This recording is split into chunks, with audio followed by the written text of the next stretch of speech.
Hello.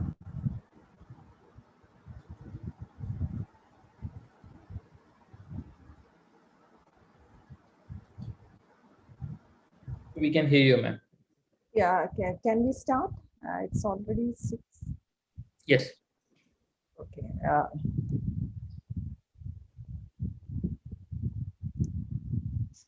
Okay, a very good evening, one and all.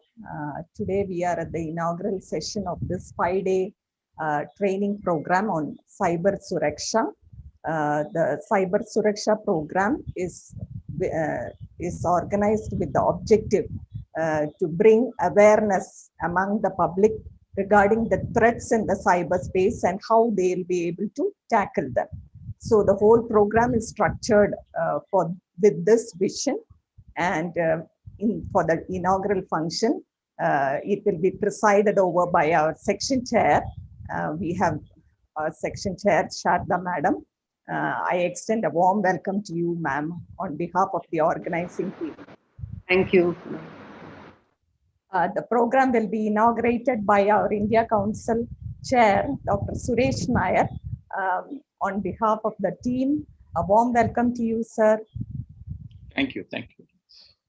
Yeah. So we have for the felicitation, Dr. Rajashree, the Secretary of the India Council, on behalf of the IEEE Kerala Section and on behalf of the team, I extend a warm welcome to you, ma'am, Rajashree, ma'am. We also have Dr. Anandi, the V Chair of Bangalore Section, also to felicitate us. A warm welcome to you, ma'am.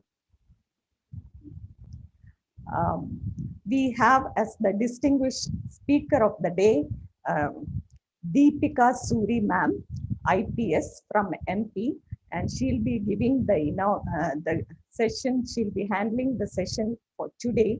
I extend a warm welcome to ma'am. I also take this opportunity to welcome the other resource persons who have joined today, Professor Binu, Professor Vaishali Bhagavat, Mr. Shahul Hamid, and also Professor Santosh. Warm welcome to all of you to the program.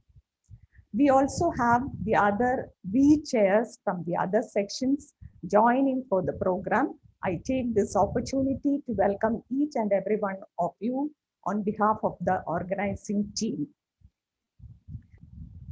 I also welcome Dr. Mini and Dr. Bijoy, who is also part of our team, but for the sake of formality, warm welcome to both of you. I take this opportunity to welcome all the participants of the program. We have participants from the various sections across India for this particular training program. A warm welcome to all of you, and also hoping that this will be a success for you as well as for us by taking it to the society. So thank you. Welcome one and all once again. Thank you. And over to Dr. Bijoy. Thank you, madam. Respected Suresh sir, Chair, IEEE India Council. Respected Sharda ma'am, Chair, IEEE Kerala Section. Representatives from India Council, various V chairs from other sections, my fellow organizers and dear students. Today we are here for the inauguration of Project Cyber Suraksha, a training program that has been conceived by Educational Activities Committee of Kerala Section and Women in Engineering of IEEE Kerala Section. This is more of a train the trainer model that we have envisaged today. As you know that more students, especially school students, have entered online learning and new internet users are being added across India. There is a need to teach basic fundamentals in terms of how to use your smartphone, how to use your tablet, how to use computer with internet. And many of these students are vulnerable to cyber threats and people who might exploit them. And on top of that, we may have parents who may not be aware of the threats on internet, may not be themselves internet users. All of these contribute into having a cyber suraksha program. This has been coordinated by police, different organizations, social NGOs, and so on. Today, we are trying to bring them together and create trainers within IEEE India as a whole For that, we have contacted different sections across India, especially the women in engineering chairs of different sections. And in a nomination model, we have gotten students, volunteers, who might become future trainers in cyber Suraksha. In that model, we have organized around 20 students here, and their V chairs are attending this program as well. We are bringing speakers from police, law, and computer scientists who will talk about various aspects of cybersecurity and their personal experiences, whom to contact in terms of a safety issue, how to use your smartphone or computer in a more effective way, and be more protected from internet and people who use it for unlawful purposes. At the end, we want the students to go out in the community and make a change. For that, we have divided this group into the students into several groups, and they themselves, using the training material that is being provided across this week long training session, create a training module for the community, something that is very simple, that can be taken to schools, PTA associations, housing colonies, and so on, so that they can teach beginners, people who have gotten into using internet, how to use it more effectively. So we hope, as a result of Project Cyber Suraksha, there will be people who can go evangelize the community in terms of how to be responsible internet users and how to protect themselves from threats in the internet. With that introduction, let me get into rest of the inaugural program. Now I invite Mrs. Sharda Jayakrishnan, Chair of IEEE Kerala Section, to deliver the presidential address. Thank you, Bijoy. Good evening, everyone who has joined this program. Respected Suresh sir from IC, Chair IC, Rajashri ma'am, Dr. Anandi, my colleagues in IEEE Kerala section, Meenakshi, Bijoy, Mini, Deepika Suri, IPS, and the other faculty resource members who have joined. I understand there is a whole week of program here. Participants especially, who are the mainstream of this program, and we chairs from different sections in India, within India, and all others who are here. I'm very I'm very enthused, especially because this is a joint program between educational activities of Kerala section, we, and also ISOC Trivandrum chapter. So I'm sure everybody recognizes that this is indeed a very important time, especially with the current situation that is prevailing, where every other person in Kerala has a mobile phone. I don't think there is a single person, including students. It is ironic indeed, because we have been always keeping away mobile phones from students, mentioning that you can't use it. It is going to be, with restricted usage. But what is happening currently? Everything happens through the mobile phone, and at such a juncture, it's indeed heartening to see a program on, especially to understand and learn about cyber crime, what it is, how do you prevent it in the first place, and if at all it occurs, where do you reach out? Now, with our society especially, we claim that we are 100% literate.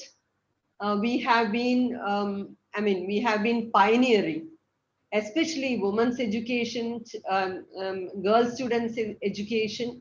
But on the other side, we are always reluctant to reach out if there is a problem. Be it cybercrime or anything else, we are always reluctant because of the societal norms.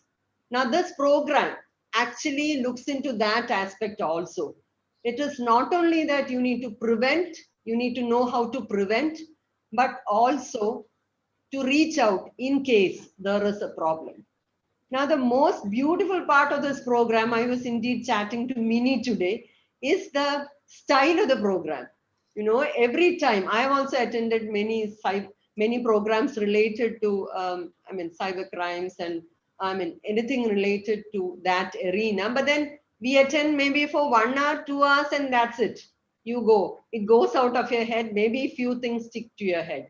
But the model that is chosen here, I understand there are close to 29 participants who have been selected across India. There are 4 faculty members within that, and then 2 young gentlemen too. I'm very glad about that, because we is all about inclusivity and diversification. So I'm very glad about that part, that there is a whole group here.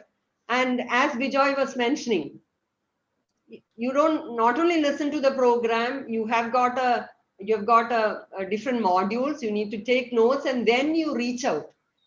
So IEEE is an organization which not only looks into technology per se and trying to learn ourselves, but also giving back to the society. So that also is covered in this program very well, where you're reaching out to your immediate community. Maybe it's your school, maybe it's your your parent teachers association, or maybe it's your own neighborhood, your relatives, but you are going to choose a group where you will be giving back whatever you have learned.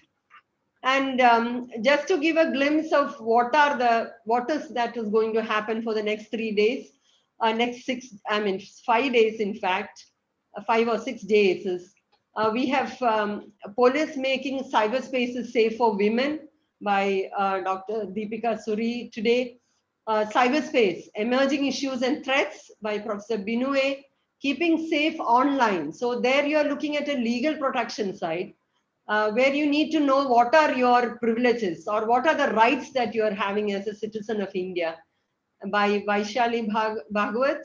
And then security in social media. I think that will be the most taken these days, with the vibrancy that is being shown through different social media spectrums, including the latest one that are coming in, like Telegram, Signal, etc., by Mr. Shahul Hamid. And then detecting the fake news. Of course, that's also a major part. You can see in every other program here that how the fake news need to be filtered. So that's by Professor G. Santosh Kumar. So I'm very glad that such a whole spectrum has been spread apart over the week. I really hope the participants take a full full credit of this the program, and then give it back to the society. Of course, earning the certificate is one thing, but how well you give back is what is going to make the program a big success. So kudos to the whole team that has worked behind it. I understand it's a project, team project, Cyber Suraksha, so it's a whole team. So congratulations to all of you, and thank you so much for inviting me to be part of this inaugural program. Thank you. Over to you, Vijay. Thank you, madam. Now let's proceed to the inauguration of the function. I invite the chair of IEEE India Council, Dr. Suresh Nair, for the inaugural address. Thank you, Dr. Vijay. My IEEE fellow colleagues, participants, students, good evening. Cyber Suraksha program organized by Women in Engineering Educational Activity Kerala Section along with the Internet Society Trivandrum is conceived based on the need of the hour. The world is now more reliant on technology than ever before, especially during this lockdown time. The emergence and growth of technology has a positive impact on human life, but the convenience has, however, come with the risk of cyber attacks also. If you use a tech device, for example, mobile phone, tablet, or computer, for whatever reason, then you are highly likely to be exposed to a cyber attack. Even I have one experience today. I was, like becoming old, watching TV, sitting in sofa is a problem now. Always you have a backache. So we were thinking like we will buy a very nice chair, so you can relax and watch TV. So I did that, the purchase, before maybe 2 months back. And I was waiting for the chair to come. It never happened. So my wife was always asking about what happened to the chair. I was unable to trace back also because it was, I don't know, at that time I just ordered it, not through Amazon or anything. I think it came as a Google ad and then I placed order on that one. So it didn't come, and then I was looking at my the card detail, credit card details. Every month that amount is being deducted from me. It looks like an EMI type of thing they have taken, and I was not really. Normally we don't look at all the details in the credit card statement. We just pay it and go ahead. But this I noticed it because constantly this amount was coming. So I had no other way than to just cancel my card today, so that other card will come. So this is a normal thing, and this is my, I think, second time. Earlier, another one happened for large amount, around 2 lakhs or so, just withdrawn from my card. I never exposed the, the number or PIN number or anything. I don't know how it happened. There are possibilities. So. But luckily, the banks are also having a lot of facilities. Immediately they call us and inquire when the amount is a little bigger, higher. So in that way, they called me. I could stop it. So there are some methods in place, but still, even though we are very knowledgeable, every day we advise everyone, not to share the password, not to share the PIN number and all. But it happened to me also. So this is possible. Okay. And, an unfortunate number of women are also becoming victims of cyber crimes. Young women, those between 18 to 24 years of age, experience certain severe types of harassment at disproportionately high levels. This includes the target of even sexual harassment and all. So there are many safety measures talked about, like do not share the password, do not keep webcam connected when you are not using that, and also don't share more than what is necessary, etc., etc. But we need to understand these things scientifically and also share this to the society. That is how the Cyber Suraksha program is planned. This is basically a project to train volunteers on IT security information among public, on safe usage of PCs, mobile phones, and etc. I'm glad to note that there are only selected volunteers getting training now. This is like a closed room, intense training, which makes this a serious affair. Glad to note that they are all from Kerala's Bangalore, Hyderabad, Gujarat, Madras, and Bombay sections, covering many sections under IEEE India Council. The training also will be imparted by high-level police personnel, experts in legal cybersecurity, as well as social media. I have seen the program. This is very well planned with the great vision of train the trainer. Thus, we will be able to reach out a lot many people in this society. So we feel honored to have today Ms. Deepika Suri, IPS, IG Crime Against Women from Madhya Pradesh. We will be able to get the right perspective on cyber suraksha from them. Dr. Mini Ulnat has been mentioning about you, ma'am. If you are now here in this call, always she has been mentioning your name at many occasions, and thank you for joining us today. From IEEE side, I have the glad news. We are going to have an IEEE section, a new section at Madhya Pradesh now. This is already approved, so we will be having 13 sections instead of 12 sections now. So I think this news also coming at right place, right time when, ma'am, you are attending this this talk. I congratulate the organizing team under Dr. Mini Ulna, Dr. Bijoy, Dr. Minakshi, and the entire team, and thank the resources who have kindly accepted to share knowledge, and wish all the very best to the participants. Participants, please carry forward these vital messages to the next level and let it progress exponentially. With all your permission, I declare this Cyber Suraksha event inaugurated. Thank you very much for having me in this function. Thank you.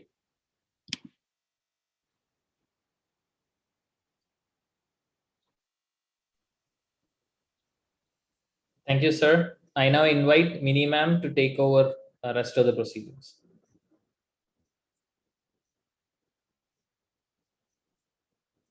It seems maybe she's having issues with the mic. So let me take over the conduct of the ceremony. Next item would be a felicitation from Dr. Rajashree Jain, Secretary of IEEE India Council. Ma'am, over to you. Thank you. I hope I'm audible. Good Yes. evening, one and all my dear friends at IEEE India Council, Kerala Section, and I can see many faces, Noon, and many new faces too. So I'm so happy to be part of this event. Being a woman, I know like it is so much of multitasking we ladies keep doing. And no offense to men in the gathering today, but yes, it is because see, world is these days on our fingertips. We are always on movement and using. Today in the morning while I was speaking to Mini, I was also preparing sabji at that point of time. So it's just an example. I'm saying like that we are so much connected in the world, and that means we are so much vulnerable also for any of our information to get leaked and get ourselves harassed as well. So we see that there is no such age limit as such, but then as Suresh sir already mentioned, it's very essential to note women that we have such helping hand and we approach people whenever we are in such scenarios. That mental, what is it called, mindset we say is mostly we tolerate any such harassment that happens to us. So we women need to support each other, and in case if any such thing comes, we should definitely report. And I see this particular cyber Sahai workshop happening, training the trainers is so very appropriate at this point of time, considering the lockdown, people being connected always online. This is much more essential. So I would congratulate all the organizers who have thought of such kind of program. And I would request all the participants who would be part of this training program to take it ahead and make it as a network of trainers and train many more. So for example, I can see some students from Pune here, Cheryl and Tejil. So you please learn, come back and teach us in Pune. So we would be very happy to have it. So same expectation would be there back home with all the sections also. So that's my, I would request all of you to do this. Thank you so much, and thank you for this opportunity to me. Thank you. Over to you, Mini ma'am and team. Thank you. Am I audible now? Yes. Yes, ma'am. Oh, okay. Thank you. So thank you, Rajashree ma'am. May I now request Dr. Anandi, Chair WIE Bangalore section, on behalf of all the WIE chairs, because we have been getting an excellent support from the other sections also. So on behalf of all the WIE chairs, I request Dr. Anandi to felicitate this occasion. Thank you, Dr. Bini. Am I audible? Hello? Yes, ma'am. Yes. Yes. Respected dignitaries, my dear women in engineering affinity groups across, participating students and faculty from different WIE age groups, a warm good evening to one and all. It is my pleasant privilege to speak to a few words of felicitation of inauguration of this project, Cyber Suraksha. The project Suraksha is a trainer program of cybersecurity awareness, and inauguration session was given to all the participants on 30th of June 2021. After underlining training program suggests possibility, opportunities, and the participants are expected to do an outreaching activity in their community. The certificates will be awarded to all who successfully complete the activities. This is a joint initiative of IEEE Kerala Section and the Trivandrum section. The participants are WIE members from Madras, Bangalore, Hyderabad, Bombay, Gujarat, and Kerala sections. We have around 24 participants, which includes 4 faculty members and also 5 sessions, which is spreading across July 3rd to July 7th. I take this opportunity to welcome all the participants once again, and let me wish all the very best and success to all of them. And all this will not be possible without the organizing team and their volunteer effects to make the project a success and happening. I congratulate and thank all the members of the organizing team and Dr. Mini especially for their selfless effort to make this event a grand success. Once again, wish all the participants a success. Thank you very much, ma'am. Thank you, everyone. Thank you, madam. We have our guest of the day, Madam Deepika, who has joined us. Welcome you to this session. Before we start, can we have a photo session? I request all of you to just switch on your video. Can all the participants, can you please switch on the video?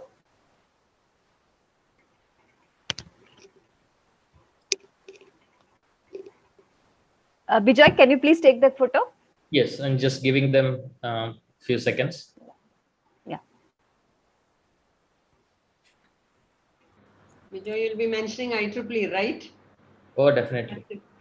The IEEE Kerala Section tradition. Yes. Okay, I think I'll start. I'll need 2 pictures. So let's all say IEEE on the count of 3. 1, 2, 3. IEEE. Okay, I think we have more participants from outside Kerala. So let's try once more for the second one. Yeah. I think you can unmute if you want. Okay, let's go. 1, 2, 3. IEEE. Okay, thank you. Thank you, Vijay. Thank you, everybody. So that is the official inaugural function is over. We are moving to the talk of the day. I have great privilege in inviting. 1 minute. Am I audible now? Yes, ma'am, you are perfectly audible. Go ahead. Okay, so I have great privilege in inviting Madam Deepika. Can you unmute and Deepika? Okay. Yeah. You want me Yeah, to okay. I wanted to see you. Hello. So yeah, I'm extremely happy to introduce my friend. I can say that way, right? So we are all waiting to listen to you, Deepika. But as a part of official tradition, I would like to just introduce what you are and what is your current thing. Madam Deepika is a IPS 1999 batch in Madhya Pradesh cadre. She served as a superintendent of police in the districts of Rajgarh, Dar, Harda, and Hoshangabad, and served at the center with CBI and Cabinet Secretariat. So presently, she is the IG Crime Against Women in Bhopal. Her areas of interest are organized crime, trafficking, and cyber policy. She was awarded Meritorious Service Medal in 2015, and she is also a Achieving Scholar in Cybersecurity and Information Assurance. Over to you, Deepika. Thank you. Thank you so much, Minnie. I guess in this group of all doctors who are specialists, I'm the only one who's a non-doctor, right? Because I could sense people saying Dr. Deepika and then correcting themselves. So, and it's a great privilege to be here. I thank IEEE, I thank WIE and all the organizers of today's program. And I especially thank Minnie also. And like Minnie said, she's a great friend. And in a way, she's also my teacher. Because when, yes, I did go in for cyber security, the Achieving Cybersecurity program. But as far as the technical aspects were concerned, I used to be really weak at them. And it is when I had to reach out for help, I used to reach out to Minnie. I used to say, you have to explain this to me. So she's been a great support throughout then. And the fact that she's ensured that I get an opportunity, because when we used to be there, we used to talk that we should also, things that we were learning, we were thinking about, we should also contribute to the society. And it is exemplary that Minnie has continued that tradition, because a lot of us come back and get involved in our jobs, but she has tried to ensure that she's connected and she's contributing back as far as the scholarship is also concerned. As far as today's program is concerned, that is police ensuring safe cyberspace and women. So the first thing I'd like to emphasize is that like when even Minnie and I had talked there, then once I remember we had decided that we should reach out to the adolescents, we should reach out to the kids, and we should have a lot of cyber awareness programs. Even very recently, Telangana Police has come out with a scheme of cyber ambassadors. So they're trying to train, like quite akin to the program here, where we have training of trainers. There also, they decided to have ambassadors in various places. They train them, and these young children or young adolescent actually become, they become the people who take the message of cybersecurity across. Now, and when I went through the schedule, I saw that there will be a lot of discussion on what are the various threats that are there and what should be done. So I decided that for me, I would like to keep the talk to largely a broader or a general level, where I talk about how police, first of all, what is the message that you should carry as ambassadors or people who are trained. So one important aspect is that, and since, okay, my assignment has also changed in the, since the time I gave my consent. I was IG Crime Against Women. Now I'm IG Disaster Management. So SDRF. So that's a force that takes care in disasters. So while we were working in Crime Against Women, we decided that every time every morning, you get the DSR. The DSR is the daily situation report, which gives you, like, I would get that what are the various crimes that have taken place against women in the last 24 hours. And time and again, we realized that there were certain things, there were certain recurring patterns. So right now, I'm not talking about cyber per se, but I'm talking of general crimes. So we realized that somehow women were gullible. Like you had that women would take lift from somebody, and then the perpetrator of crime would take them somewhere, and then she would be raped. Or there were issues where a boy and a girl were in a relationship, and at some point of time the boy took a video and threatened that the video will be made viral, and the operation of the girl continued. And much later, she got the sense of conviction to come to the Thana. So what I want to really emphasize is, then we started a campaign called Samman. But what I want to emphasize here is that that the issues that we found is that like here I saw that most of the people who are being trained as administrators or trainers are women. But the issue is that it is very important to consider society, all members of society as stakeholders in prevention of crime against women. जैसे हम बोलते हैं कि रात को लड़कियां, मतलब the onus of ensuring security of women, whether it be in cyberspace or it be in physical space, is not the primary responsibility of the female. It is actually the responsibility of the entire society. So whatever the message that we should send across are, I guess, 3 major or 4 major messages. First of all, and that has to do whether it is to make the cyber environment safe or the physical environment safe. First important message is that we have to check where are girls vulnerable, and to ensure that they know their rights, they know the vulnerabilities, and they are able to work to ensure that those vulnerabilities don't exist. So when we launched a campaign last year, we realized that we needed to, like police usually comes after a crime has been committed. Yes, we have a role in prevention of crime, but lots of times we felt that we needed to communicate to the girls. So like I told you that like sharing personal details over social media sites. So we realized that there were a lot of lapses. Or like today, Dr. Nair talked about how ordering over a site which kind of turned out to be dubious. So we are, obviously there will be transgressions. So we have to ensure first that we check all those places where the vulnerabilities of women and populace at large is reduced. That is one message. The second message is that in what happens in crime against women is a lot of times the victim becomes the accused. Just I will talk about that.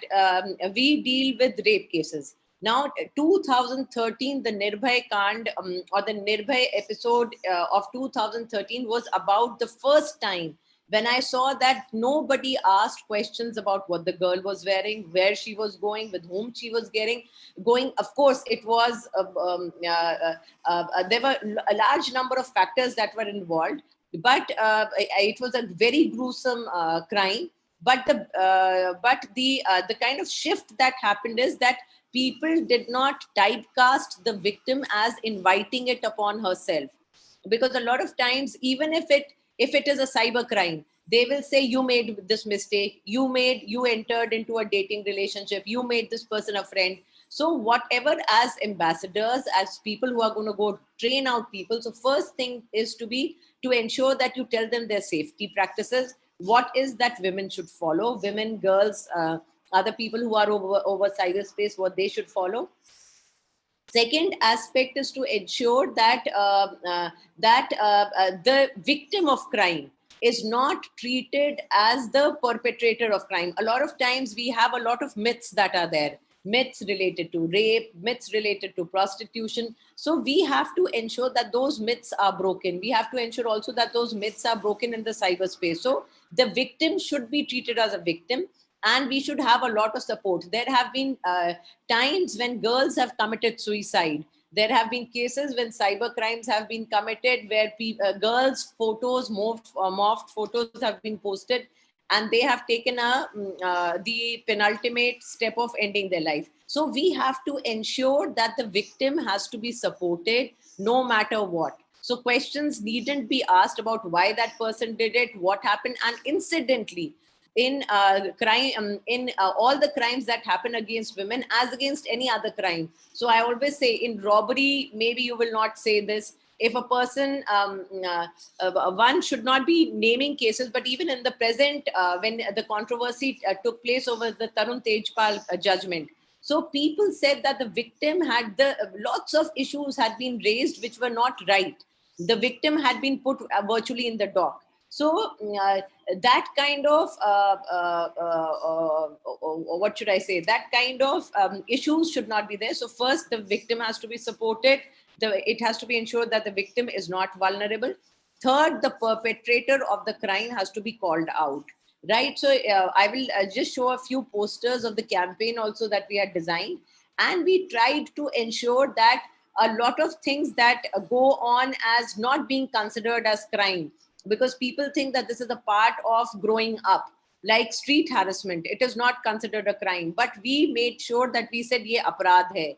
But that's like that, this is crime. So to ensure that in very non-categorical step, we say that it is crime. And fourth, that the society should, it is the security, the safety of a girl, of a woman is not just her responsibility, it is the responsibility of the entire society. So you cannot blame the girl. And that is why there is a group in New York, and they are trying to promote this Hola Back. So they talk about the bystander intervention. They say that if you see crime happening in front of you, you should not just be a mute spectator, but you should kind of get ahead and raise your voice against it. So again, I will try to emphasize that whether we talk about cyberspace or we talk about physical space, this is the strong message that should go out by our ambassadors, by our trainers, that first, do not treat to have great empathy with the victim of the crime, not to think that it is her responsibility, and also to ensure that people who are there around, they do not just become mute spectators, but they speak up and they support the victim, and that ensure that all the vulnerabilities, the issues that make the girl vulnerable, so those are taken care of. And maybe I'll add a fifth aspect to that, and that is that police is actually taking a large number of positive initiatives in the field of cyber security and in to make itself accessible. Like in Madhya Pradesh, we have, and in a lot of states, we have cyber thanas that are there, or cyber police stations that are there. There are sites over which one can register one's complaints if one is affected. There are helplines which are national helplines, and there are state-specific helplines that are there. There are large number of applications that are there, which kind of ensure safety. So the other message that we should give, like in Madhya Pradesh, very recently, we have also launched the Mahila desks, or the that is that in every police station we will have a set of women officers who will look into the complaints of women, because it is presumed that a woman may feel maybe a little more comfortable to talk about the issues that she suffered to a woman. She may not, maybe we have still not reached, for a, let's say, like in terms of gynecologists, we of course have male gynecologists, and here also we are trying to ensure that our men are equally sensitive, they're equally professional, but the attempt is also, even the law so requires that in certain cases it is a woman who should be there. So we have we have Mahila police stations, that is women police station, we have cyber police stations, and we have Mahila desks, we have various applications. In a lot of states, there are like in Madhya Pradesh, there's dial 100. Over a period of time, the government of India is also trying that there should be, like in the US, there's only one 911. So government of India is trying that there should be only one emergency number, and that is 112. And over a period of time, they're trying to transition to that. So this was broadly what I wanted to say. And now I can just start my presentation, and maybe one can discuss things after that. So I'll just take this up. I'll take one moment. Let me see.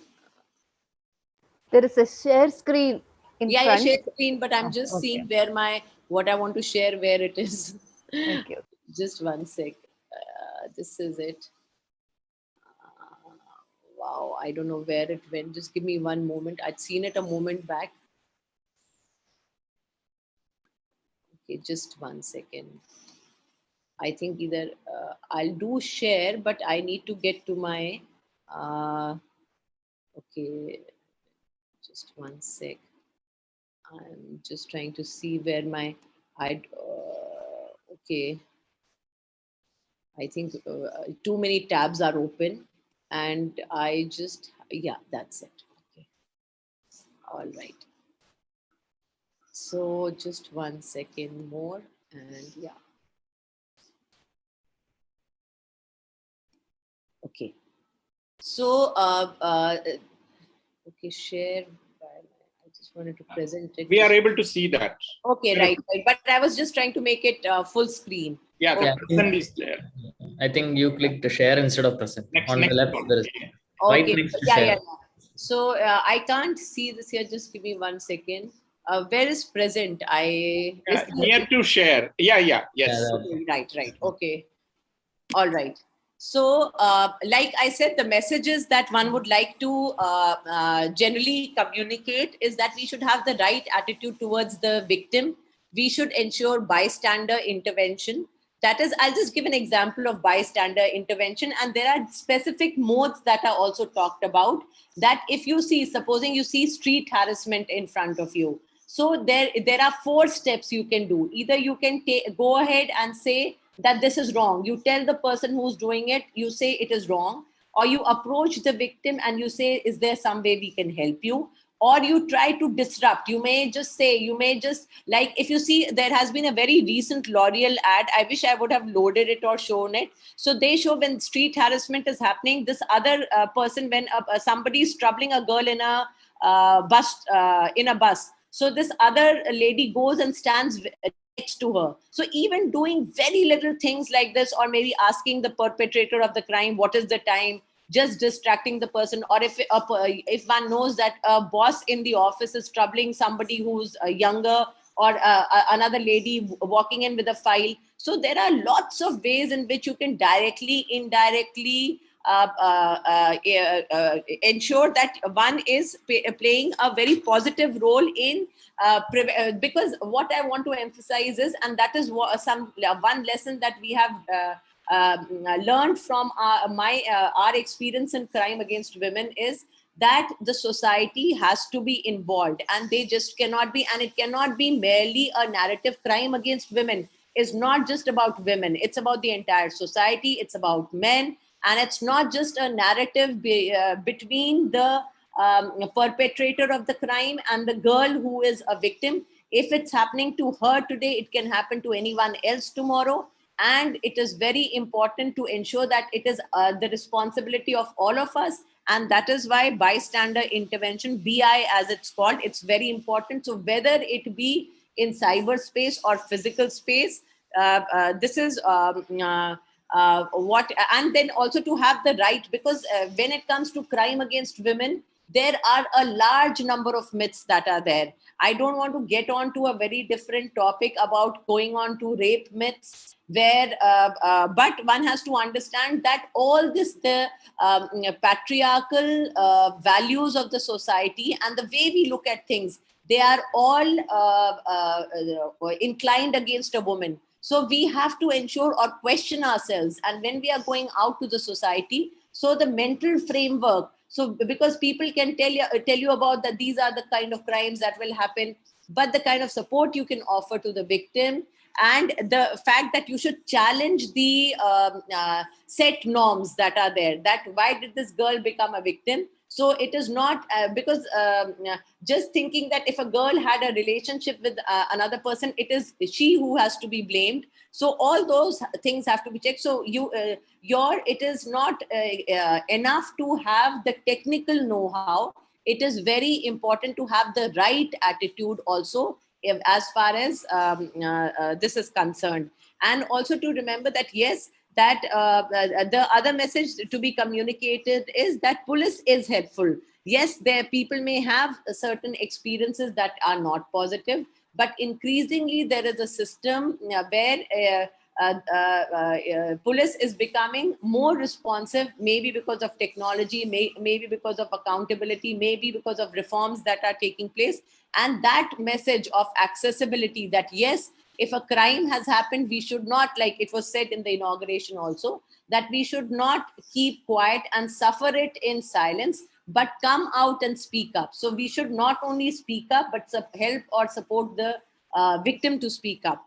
And I think one of the things that we would like to talk about is also the kind of assistance that is there.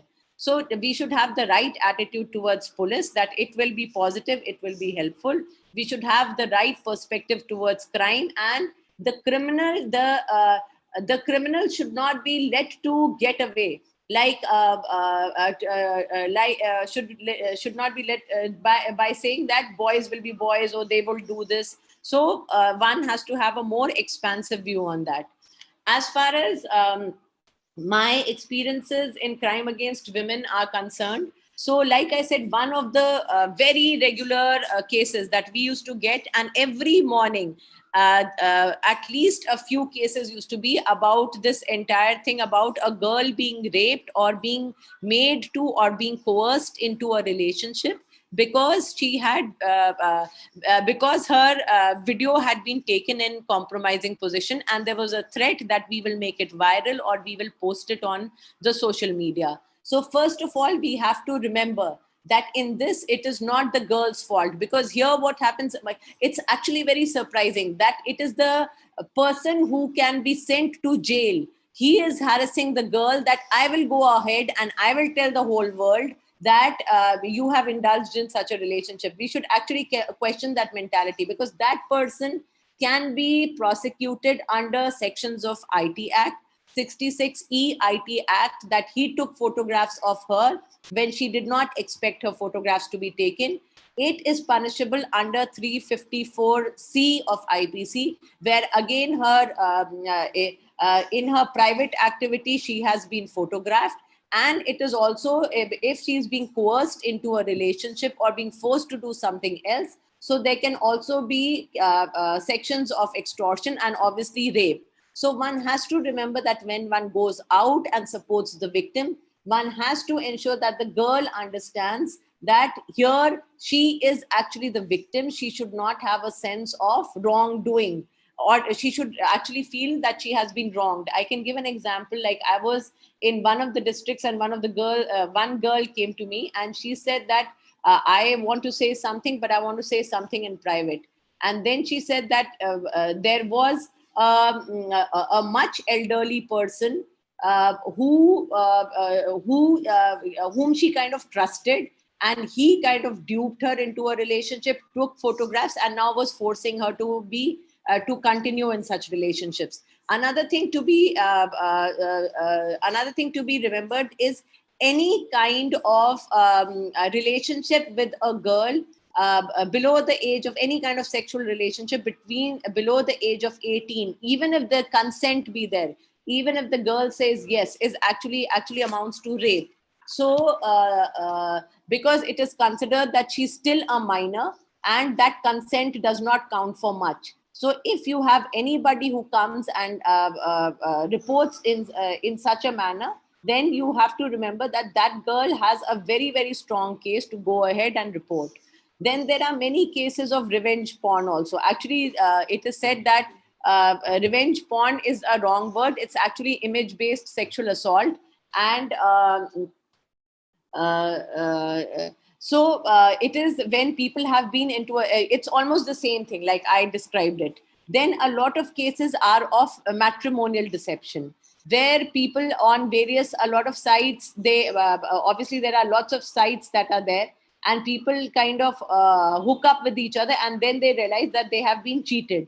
So there are a large number of cases that are there. There are cases of Skype and online grooming, where the people may be sitting elsewhere, and the girl may be actually asked to denude herself or to perform certain activities. And especially we have to be very careful where our own children are involved.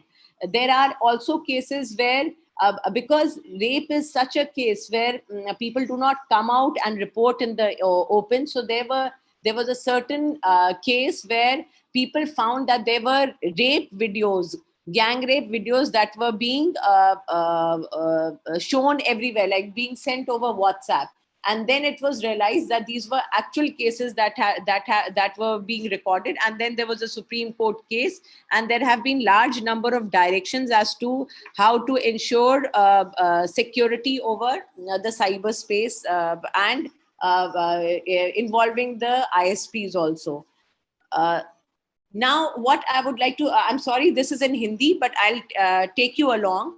That is that, like when you go out, first to ensure that what is it that you say that, what is it that police will do? What is, where is the role of the police? So we have our police stations. We have, like I said, it's a Government of India project which says that you should have Mahila desks, or you should have women police officers in most of the police stations. So I'm sure in all the people who are here in their states, there will be a large number of police stations which will have women officers who will be attending to complaints of women. So to increase the accessibility of women to justice, so first you have to remember, I just want to walk you through the legal processes, that if a person comes to a police station, like an FIR is registered, one gets a copy of the FIR, which is free of cost. One's statement is written, because a lot of time what happens, like what you see here is something now we are trying to give out to the victims of crime. So if a cyber crime victim comes, so we will give these 2 sheets and tell them this is what is going to happen in, because demystifying the legal process is also very important to make the person understand, because a lot of time women don't come forward being very scared or very apprehensive as to what the legal process will be. Even if they come and tell a police officer, they say, okay, can you handle the case without registering a case? But I just want to tell you, yes, it is sometimes a long drawn process, but I guess, and obviously one needs to be prepared for it, and one has to stay strong through the thing. But there are a large number of positive provisions that are there, which are in the interest of the victim. So first of all, when an FIR is registered, a free copy of the FIR is given to a woman. This is basically related to cybercrime also. Statement of the girl is written, where the girl is underage, like we say nabalig, where the below the age of 18. So it is a lady police officer who writes that. If it is a child, then it is also sought to be ensured that the person who writes the FIR is not in uniform, and there is also videography of the statement in front of the in the presence of the guardians of the girl. If this is there. Then the statement is also made after the statement is made in the police station. Statement is also there in front of the court, and in a large number of cases, these statements are also in camera. In camera meaning that one does not have to go to an open court and make such statements. It can be in a very private setting, where it is not known as to who is giving the statement. Then there is collection of evidence by the police, where devices may be seized. Supposing there is the internet sites are there, so evidence may be taken regarding that. So if there is some content, then it is along with. So another thing I wanted to emphasize, which maybe is there in the next slide, but then that one should take screenshots of the content. Sometimes what happens is that one does not, there is a perpetrator of crime, and one just deletes the message. So one should not do it. One should take screenshots. If possible, one should also communicate that this kind of incident is happening to one or two people who can kind of support, and also to keep the URLs intact. Then after that is done, then there is also legal assistance that is available to the girl, and arrest may be there, and then police, after investigation, puts forward a charge sheet, and then the case is heard in the court, and then the decision is given. And here, like we try to say that there are a few things, like I will try to, if you see this girl on the side, so when we had this campaign of ours last year, or no, I'm sorry, this year, we had it in January this year. So we decided, as it's realized that there is a great need to target the adolescents. So here we created a character called Goody. So this girl is Goody. So, and we said that she is around the age of 16 to 18, and she is cognizant of her rights or her responsibilities. So we wanted to send in, like I said, that while we used to read the daily situation report every morning about crime, we realized that there was a great need to communicate to women across the state and even men across the state, but we needed to create a very positive kind of a role model. So we try to create it in Goody. So as far as cyber crime is concerned, it is important that the URL be preserved, the screenshot is taken. If there is a calling number, so the time of the call, and if it is possible, then we kind of record it also. And if and then also not to share, even as a matter of prevention, not to share too many personal details. And one should also, in a large number of cases that happen regarding harassment, online harassment, it is also important to communicate to the perpetrator that that person's attention is not solicited. So one should also communicate. So if somebody is harassing one, it may be because the other person may say that I had no idea. So he may take benefit in the court of law that I had no idea. I thought I was invited, and that it was my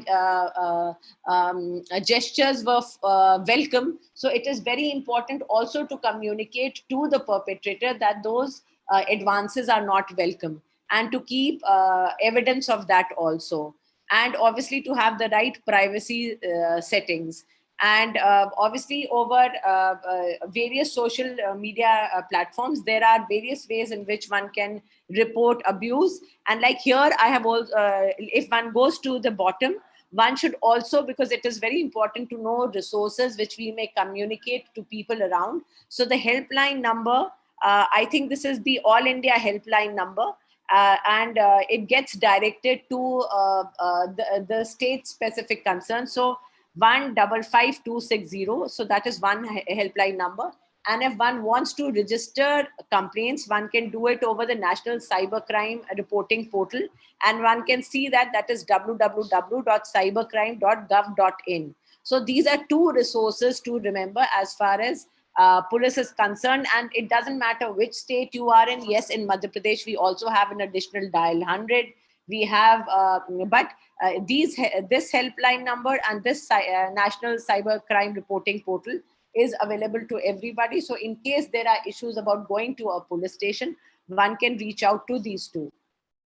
Then this is, I just wanted to re-emphasize or reinforce the thing that there are, this may not relate to the cyberspace, but like I said, it's very important to ensure that crime should be recognized as crime. So if a person is harassing over, like I remember when we started the campaign, or we were discussing, these are posters that we made in the police department themselves. We have a police officer who helped us make it. We reached out to other people also, other illustrators and cartoonists who helped us also. But I would still say that around 70% of our posters were done by a police officer. So what we realized is that even if a person is, that when a lot of us officers, males, females, all were sitting, and we said, no, we have to actually, it is like street harassment, what you call eve teasing, is a crime. And it has to be called out for that. One has to ensure that we call it a crime. So I remember lots of people in the team, they discussed, and these are police officers who said, they said कि लड़की कैसे पटेगी, शादी कैसे होगी, तो romance कैसे होगा. So मतलब the issues were that people were actually thinking that are, like I said, patriarchal setup where you actually don't question. You think that while it is an IPC, Indian Penal Code offense, like we have a few acts that one has to remember as far as this one, cyber crime is concerned. One, our major act is the Indian Penal Code. The second act is the Information Technology Act. Then another case that, another act that becomes very important is the POXO Act. That is the prevention of sexual, what is it? It's against children. So, so we have a large number of these acts which are very important when one is dealing with cybercrime. Like while watching pornography itself might not be a crime, but watching even child pornography is a crime. Similarly, when we talk about street harassment, it is an IPC offense, but for us to make these posters became a very difficult task. So even if a person, why I want to even show this is that when a person is, one thinks of a jilted lover, but one should understand this is not how one has to see it. The other person is not entitled, because a large number of acid attack cases where the girl's life is being spoiled, a large number of murder cases, a large number of street harassment cases. So one has to realize the kind of harassment that a girl is going through, whether it be in physical or in cyberspace. So even a girl who's being disturbed, a lot of people have stopped, like in streets. If you talk to, when we were having this campaign, a lot of girls, they said from villages, they said that when we tell our parents that if we go out, there's a particular boy who's troubling us, they say, okay, you stop going to school, now it's time to get you married off. So the costs of street harassment, the costs of, now that we are transitioning to the cyber world, the fact that a lot of girls and women have to actually forsake the cyberspace because of the fact that they may be trolled, the fact that there may be abusive things that may be said about them. So one has to understand this. So if you look at these posters, like we have, these are real life situations that are there. where we tried to say that all of these are crimes and we should call them out. And at the bottom, we also wrote that with how much of years they are actually, how much of jail will be awarded to them in case, like in most of these cases, you can get 3 years of jail, whether it's whistling or it is singing songs to a girl who's passing by, or pulling, rather in this particular pulling the dupatta, one may even get 5 years of jail. Or even so, all these things which people think are innocent gestures. Similarly, in the cyberspace, if one thinks that one is just making some frivolous statements, a lot of them can border around harassment. A lot of trolling happens, and especially when we talk about trolling, a lot of it happens against women who are in important public positions. So similarly, here also, we try to ensure that touching like this is also a crime. And here we try to, like I said, when we talked about bystander intervention, here we got the a person, the conductor, to say that that this is a crime, that it is the job not only of this girl to tell this man that what you're doing is wrong, but even the conductor ensuring. So we had a lot of these conductors actually raise their voices, actually to take oath that they will ensure that there will be no harassment in their buses. So this again, this is like what we kind of hear and what we see in malls, or we see about pictures of girls being taken when they do not expect, when they're involved in a private act and they don't expect to be seen. So this is also a crime. Or voyeurism. So these are all new. This particular thing is a new category of crime that was added after the 2013 judgment. Or we said, maybe addressing the person in our office who generally said that, how will it be romance? This is romance. This is how romance starts. So we try to check, ensure by sending across the message that this is not romance, but this is a crime. So, and by this is again to bring about the issue of bystander intervention, that in each of the cases, it is the friend, it is somebody who's elder, it is somebody who's with them, because who is saying, so one has to, even if one, so one is when you're a victim of crime, one when you're just a disinterested bystander, and one when it is also your own friend, your own family member, your own colleague who's involved in something like this. One should have the courage to tell that person that that person is involved in that, the action that one is doing is a crime. So that should happen in the case of cyber crimes also, and that one should not stay a mute spectator, but ensure that to raise one's voice. Now, as far as what is the police, like the topic today was, so one aspect that I wanted to really impress upon is that we should have the right attitude towards crime against women.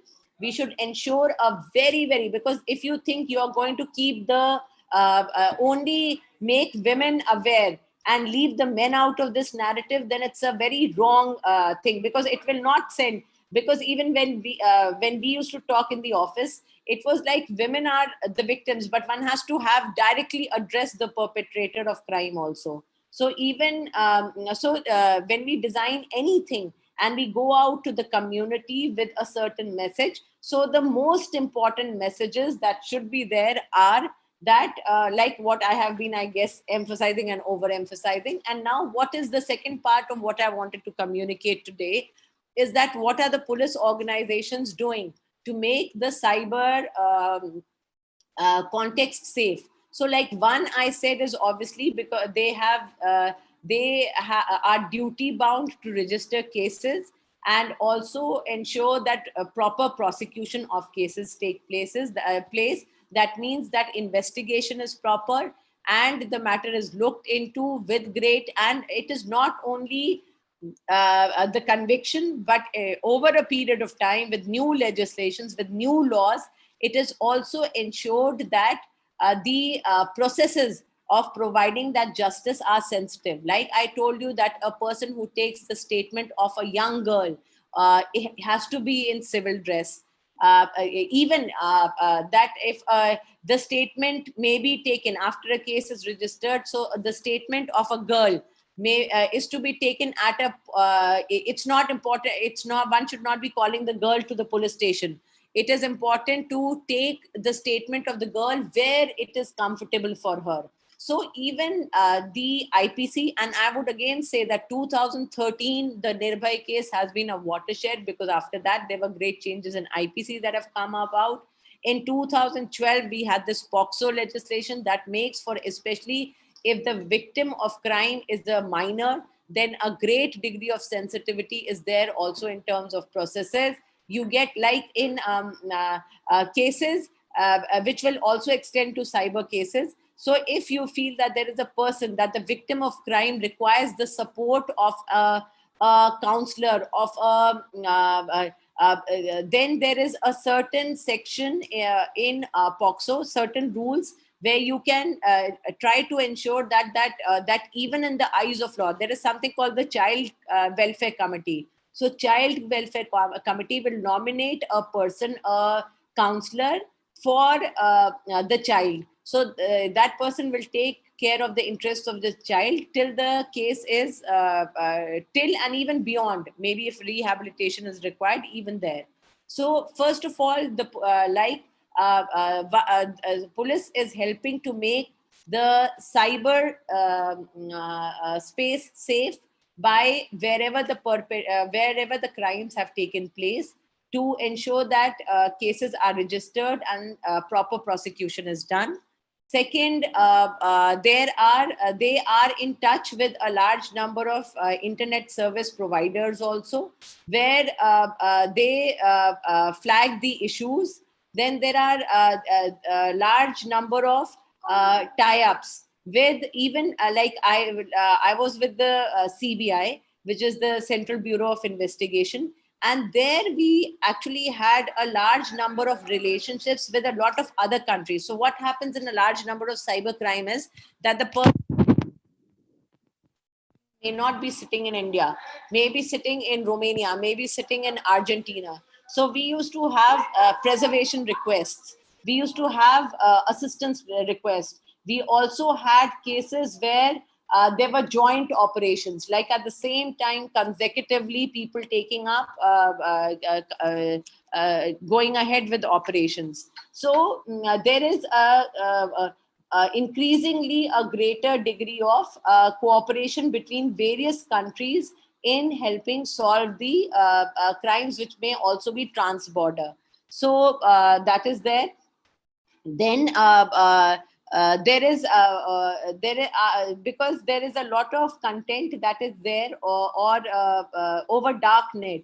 So special steps are taken there also. So we are getting experts, we are getting people who look into it, who are trying to specialize into darknet forensics, whether it be bitcoins or making use of bitcoins or darknet, so taking care of that. Then in terms of targeting the adolescents, because it has been so trafficking, which used to be a crime that used to be done only by, let's say, word of mouth. So now there are large number of cases where trafficking is also done through the internet. Soliciting victims of crime is also, like, I will talk about another certain case where we had a 13-year-old girl, and from a tribal district, from a very, very remote place. So she came from that remote place first to Indore, which is a fairly big city. And then from there, she came to the capital of Madhya Pradesh, that is Bhopal. And just 13 years old. That is something I want to emphasize.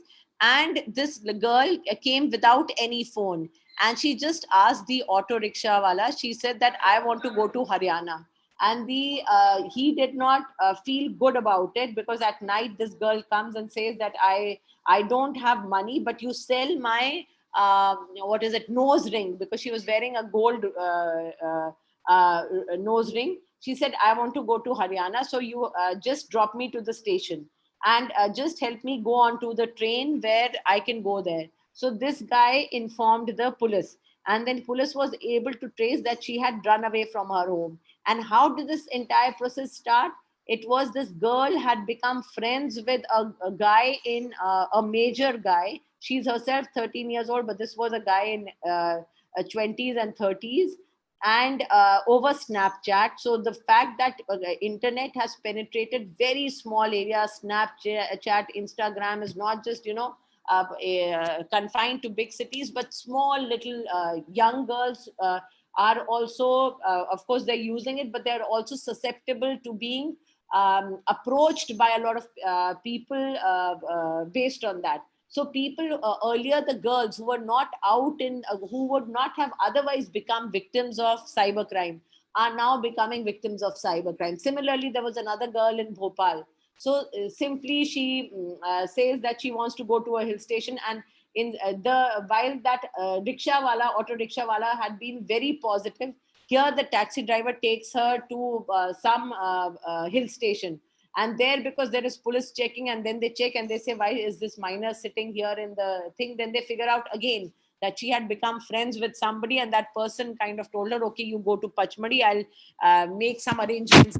So the fact that girls can actually be approached and trafficking can take place, or contact with these little girls. So very recently there has been a case which came out in the newspaper, and they said that these like Twitter. So Texas judge has said that Twitter is responsible for facilitating trafficking of 3 girls.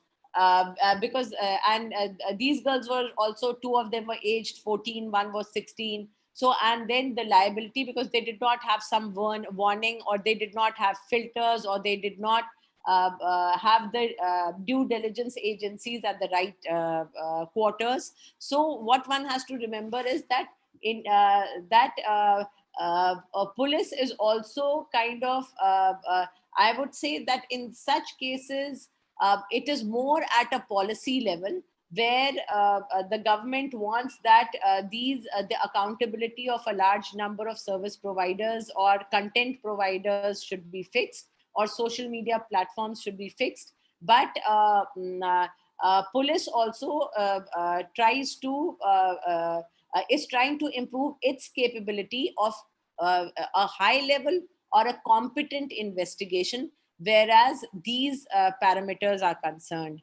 And also a large number of awareness programs have been taken up by the state police of various, or by the police formations of various states, in trying to make girls, boys aware. So there are, they try to, again, a large number of these programs are again targeted as that, what to do if you're the victim of crime, what if you your friend is the victim of crime, because again you have to support that friend. And third, how not yourself to be the perpetrator of crime. So a large number of these awareness programs are there around that. Right in the beginning, I have also written Project Arachnid. So there are also kind of crawlers over the internet, where a lot of the content is taken down. I also know, maybe we are not so good at Madhya Pradesh, but I know about Kerala at least. And obviously, Maharashtra also has a very, very robust cyber formation, police cyber formation. So steps are taken down. Steps are taken to even take down a lot of this content which is objectionable. So even internationally, we get a lot of information about perpetrators of crime, and a lot of, but what is also there, that there are these crawlers that are there, which kind of typecast or look for the kind of signatures that are there. And if they find the content very upsetting, not really upsetting, if the content is where a person is being abused physically, so they take down those that content. So like I said, training of our own staff is there. There's cooperation between countries. Various apps have been developed or supported by the police department also. So in Delhi, there's an app called Himmat. In Madhya Pradesh, we are developing an app which is very closely connected to Dial 100, where a person who's which will help us plot the safety routes, which will help us, which will help the girl also report a crime, or maybe through just the shake of the phone, activate the camera, or ensure that the video is taken. So there are large number of issues that are there. As far as the cyber ambassador program is there is also emphasis that there should be a cyber code of conduct amongst students also. Police has also partnered with a lot of other departments, like the education department, like the media department, to send across this message of greater awareness. Like I said, there are cyber police stations in a lot of states, and police is also trying to improve its accessibility through having desks, through having, like I said, cyber stations, like having helplines, or having online portals where they can register crime, and also developing their competence as far as dark markets are concerned, or where child sexual abuse material is there over the internet, and also coordinating with the internet service providers in a large number of these things. I'm sure that I can go on and on, but I think my time is also up.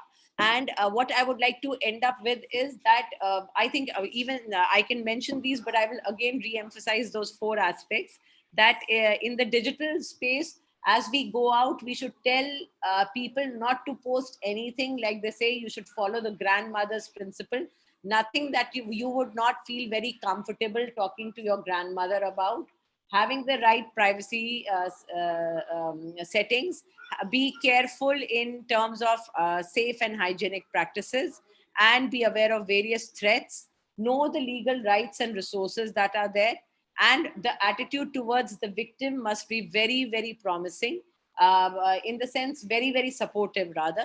And if in case one is oneself the affected party, one should be brave enough and just realize that this can happen to anyone, and not to be taken in by guilt, but to ensure that one takes the first step of looking out for help around, and then where possible also coming to the police and reporting the case. I think I'll end there.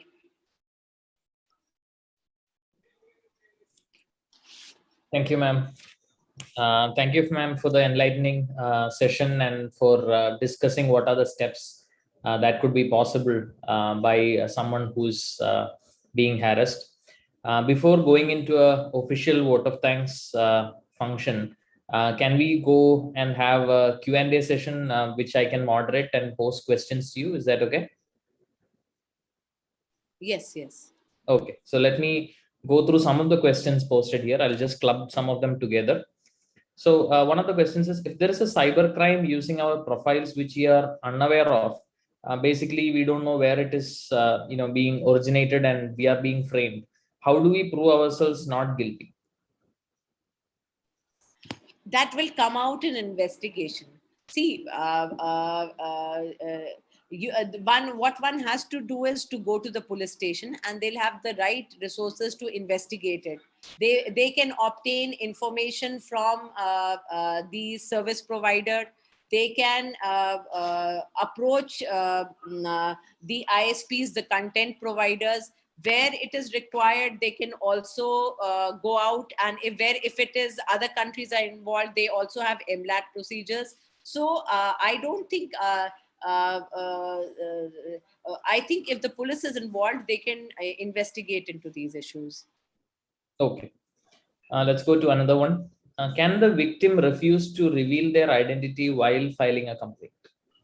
Okay, that's there is the issue is that you can the police can, and it is actually the police is duty bound to keep your identity confidential, right? But it will be important for a person. See, you are going to take legal action against a person. That person is going to go to jail, right? That person may be sentenced for many years. So to imagine that one would not reveal one's name even to the police is not right.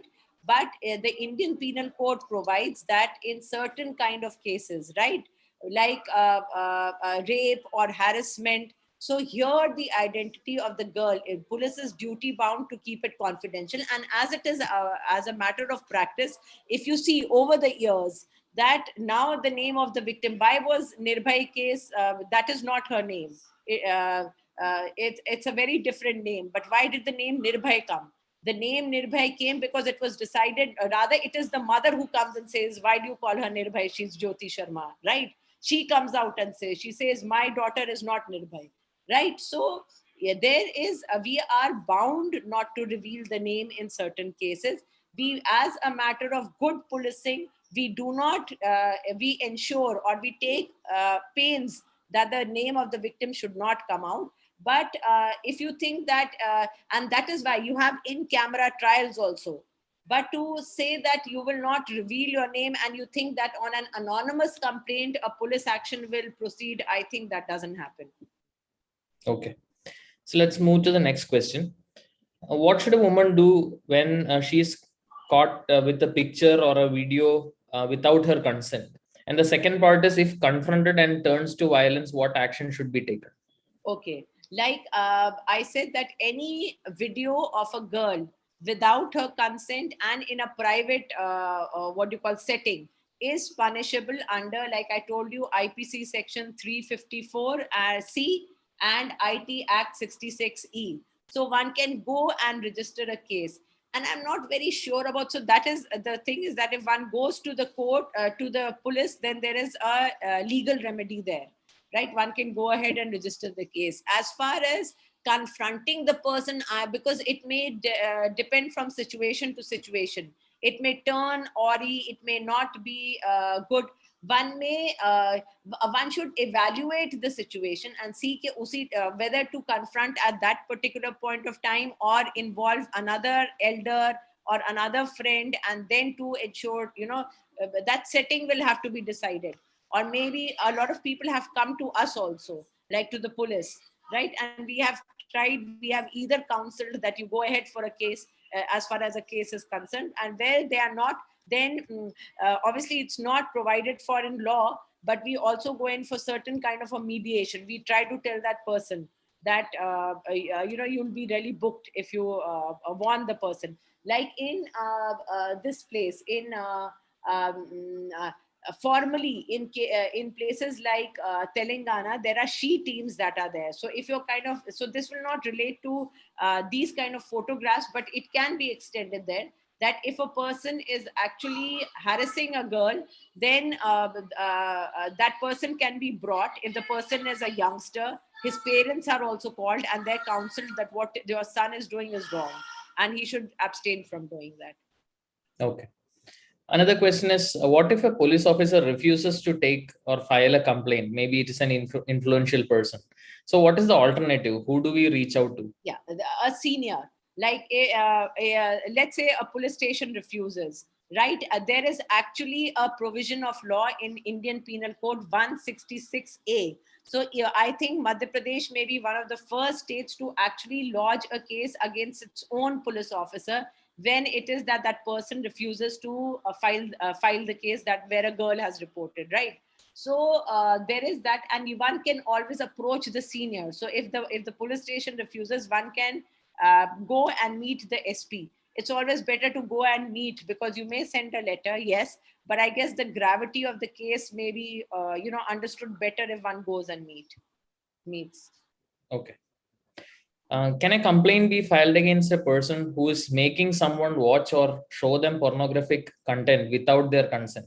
Yes, yes. So if you look at section 354, right, the definition of sexual harassment includes that.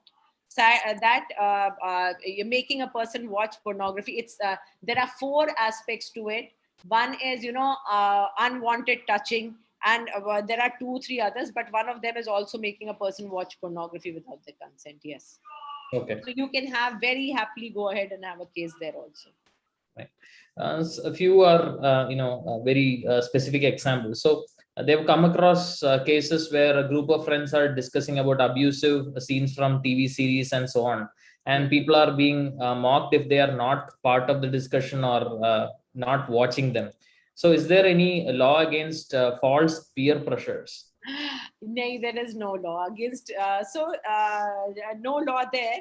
But see, everything, one thing one should also remember that the aim of society is not to criminalize the entire society, right? Sometimes, like, we kind of feels, as police officers, we see that if you criminalize everything, you're giving a lot of discretionary power also to the police, like or to the agencies, maybe to run an extortion racket, right? Like, supposing you say that hawkers cannot put their what do you call wares on the street, so the municipal authorities will harass him. Now that poor man, the police authorities will harass them. So for every solution, you don't need a criminal response. So similarly, this is a peer thing, right?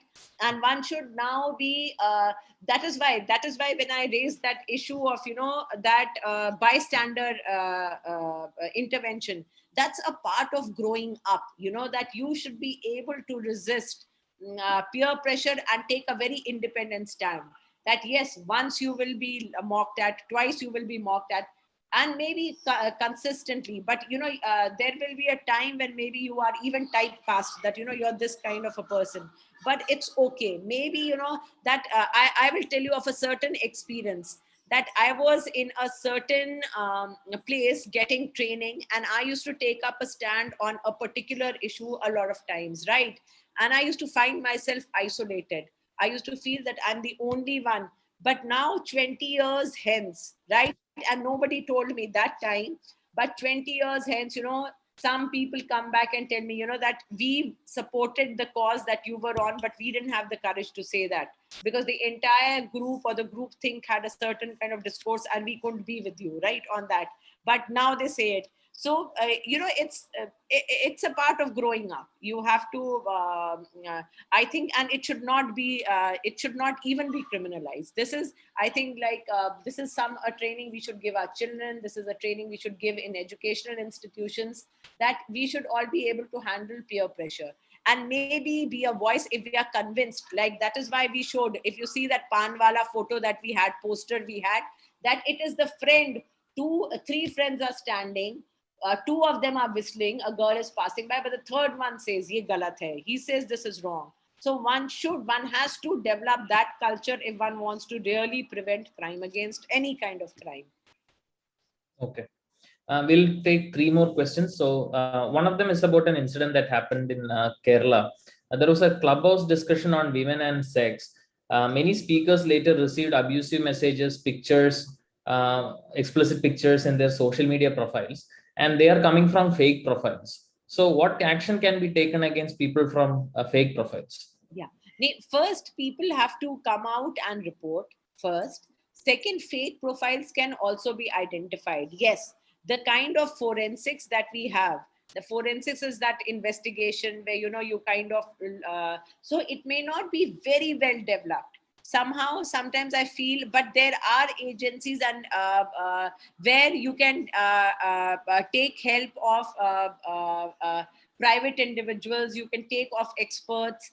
So I will not say that and it's very wrong, I don't want to give a very wrong perception here, that every case that, is registered in the police station gets solved, because sometimes it's really difficult to find out. But there are anonymizing softwares that are there.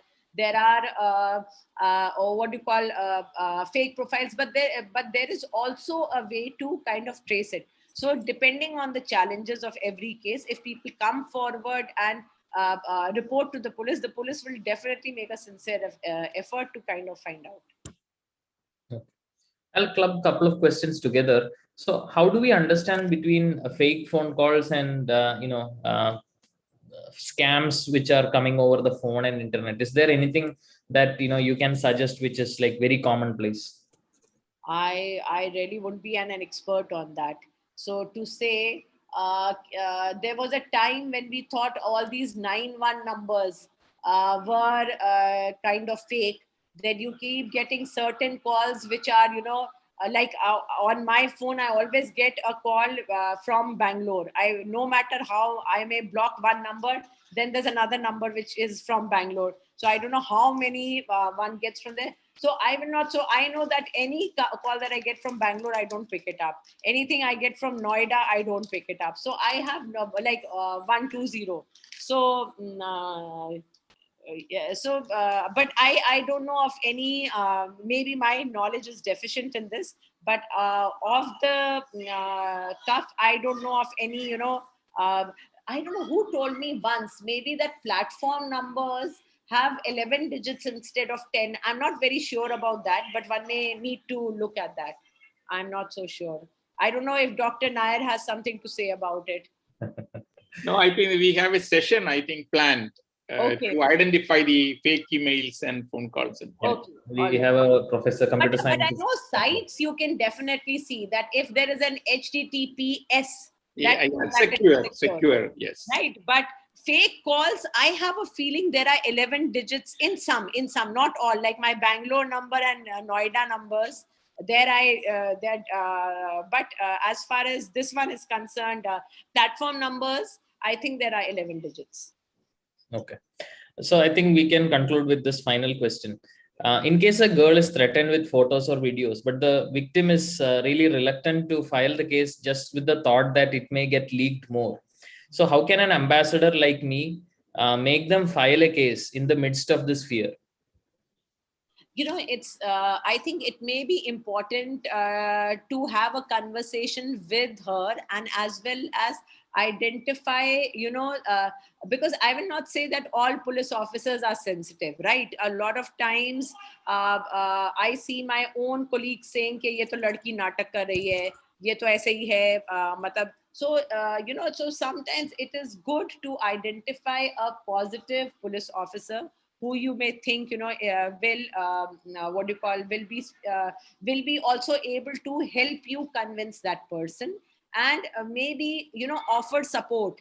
And so I will not be able to say how to do it in a specific case, but I guess that support and to give that confidence, and to also give confidence in the police procedures where they try to keep the name of the victim. Like I'll tell you that there was that even if a very senior person outside the department asks us for cases, we write instead of writing the name of the victim, we write victim. जैसे हिंदी में हम लोग कहते पीड़िता, ठीक है, we don't give the name of the victim. We happily write the name of the accused, right? The 3 accused in this case. But in the where you have a victim, we write pidata, right? So we don't give out the name. So that kind of giving that person confidence that yes, there are procedures in place where even in court your identity will try to be masked.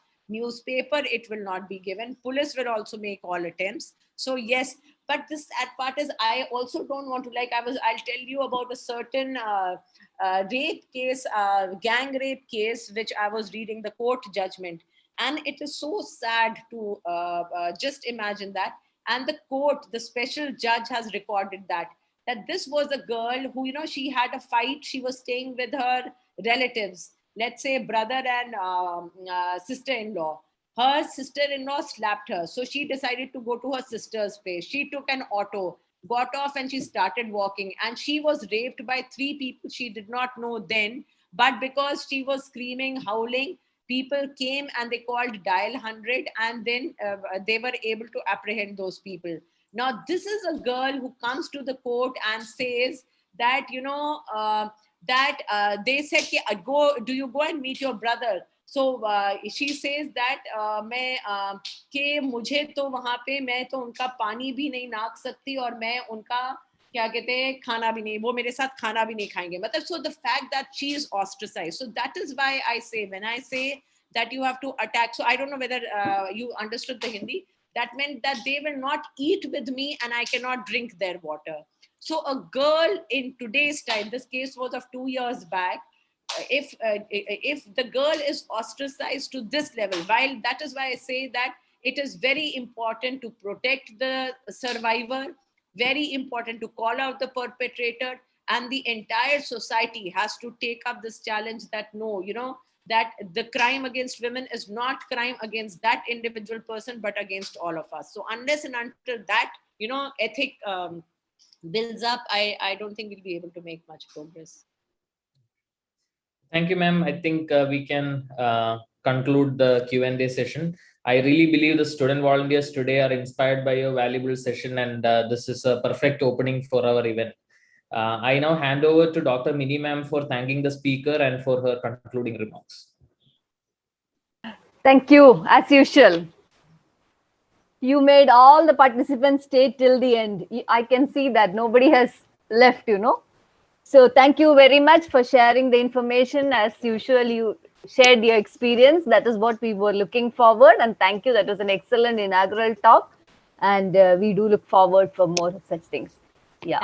Thank you, Minnie. And Minnie is my teacher, actually, right, on technical issues. Come on, yeah. So we would like you to, if you have the PPT, if you can share the PPT, yes, that will be great. Yes. Okay, so I can share this. Yeah. Okay, thank you. Thank you very much. Thank you very much. Thank you all. We'll continue the training session tomorrow.